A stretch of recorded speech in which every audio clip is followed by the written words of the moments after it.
Hello students, चलिए start करते हैं मिसलेनियस एक्सरसाइज ऑफ प्रोबेबिलिटी का क्वेश्चन नंबर 11 देखते हैं क्या है। बड़ा ही अच्छा क्वेश्चन और इंटरेस्टिंग क्वेश्चन है। In a game a man wins a rupee for a 6 and lose a rupee for any other number when a fair die is thrown. एक आदमी एक गेम खेल रहा है। किस चीज का गेम है? एक डाई को आपने थ्रो करना है। अगर उस डाई पे 6 आता है तो आदमी 1 रुपया जीत जाता है। अगर 6 नहीं आता है तो क्या करता है? वो 1 रुपया हार जाता है।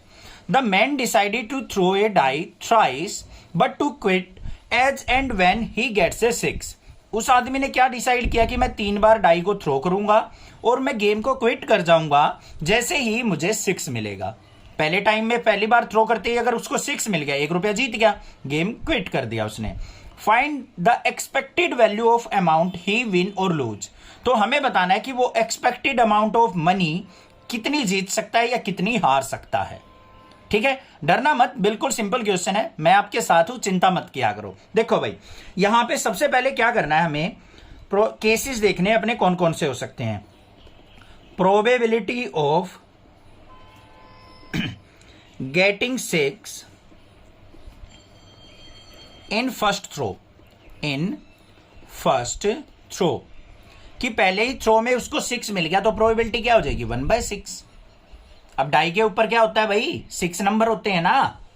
तो पहले ही केस में 6 मिल गया उसको, तो प्रोबेबिलिटी क्या होगी 6 आने की? 1/6 प्रोबेबिलिटी होगी। बात समझ में आ गई या नहीं? नेक्स्ट वाले केस में देखो, probability of not getting 6 in first throw but getting in second. ये केसेस हैं भाई, ध्यान से देखना। अब उसने क्या किया, यहां पे पहले थ्रो में तो उसको 6 नहीं मिला, दूसरा थ्रो किया तब उसको 6 मिल गया। टोटल 3 बार थ्रो कर सकता है ना भाई वो डाई को। तो पहले में तो 6 नहीं मिला, दूसरे में उसको 6 मिल गया, तो प्रोबेबिलिटी क्या हो जाएगी यहां पे? पहले केस में ना मिलने की, 6 ना मिलने की प्रोबेबिलिटी क्या हो जाएगी? 5/6। और दूसरे केस में उसको 6 मिल गया तो 1/6। मल्टीप्लीकेशन रूल लगा दिया प्रोबेबिलिटी का। समझ में आ रही है या नहीं बात? ध्यान से सुनो भाई। देखो, डाई के ऊपर कौन कौन से नंबर होते हैं? 1 2 3 4 5 6। 1 2 3 4 5 6। 6 आने की प्रोबेबिलिटी क्या होगी? एक ही केस में होगी, तो 1/6 प्रोबेबिलिटी होगी। और 6 ना आने की प्रोबेबिलिटी क्या है इन पांचों केसों में? तो 5/6 प्रोबेबिलिटी हो गई। अब डाई को 2 बार थ्रो किया है, पहली बार उसको 6 नहीं मिला, तो प्रोबेबिलिटी क्या होगी? 5/6। दूसरे केस में दूसरी बार डाई फेंकने के बाद उसको 6 मिल गया तो उसकी प्रोबेबिलिटी 1/6। तो टोटल क्या हो गई यहां पे? 5/36। अब तीसरा केस भी बनता है यहां पे, probability of not getting 6 in 2 throw. पहले दोनों थ्रो में उसको 6 नहीं मिला, बट 6 इन थर्ड थ्रो। तीसरा थ्रो किया तब उसको 6 मिल गया, तो प्रोबेबिलिटी क्या हो जाएगी? पहले 2 केस में उसको 6 नहीं मिला, ना मिलने की प्रोबेबिलिटी 5/6 मल्टीप्लाई 5/6। और थर्ड केस में मिल गया तो 1/6। ये कितनी होगी? 5 5 जा 25 अपॉन में 6 की 3 टाइम्स मल्टीप्लाई करेंगे तो 216। ये हो गया। ऐसा भी हो सकता है भाई, probability of not getting 6 in 3 throw, कि 3 बार थ्रो किया, तीनों बार उसको 6 नहीं मिला, तो क्या प्रोबेबिलिटी हो जाएगी? 5/6 मल्टीप्लाई 5/6 मल्टीप्लाई 5/6।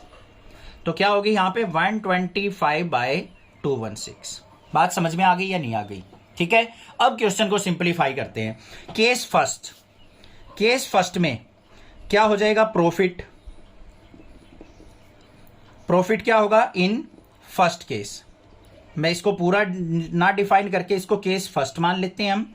केस फर्स्ट, ये सेकंड केस, ये थर्ड केस और ये फोर्थ केस, 4 केस बने हमारे। प्रॉफिट इन फर्स्ट केस, पहली ही डाई पे उसको 6 मिला था तो वो 1 रुपया जीत जाता है, तो यहां पे +1 लिख लेंगे। सेकंड वाले केस में क्या किया उसने? पहली डाई पे उसको 6 नहीं मिला, दूसरी डाई पे उसको 6 मिल गया। प्रॉफिट इन सेकंड केस क्या हुआ भाई?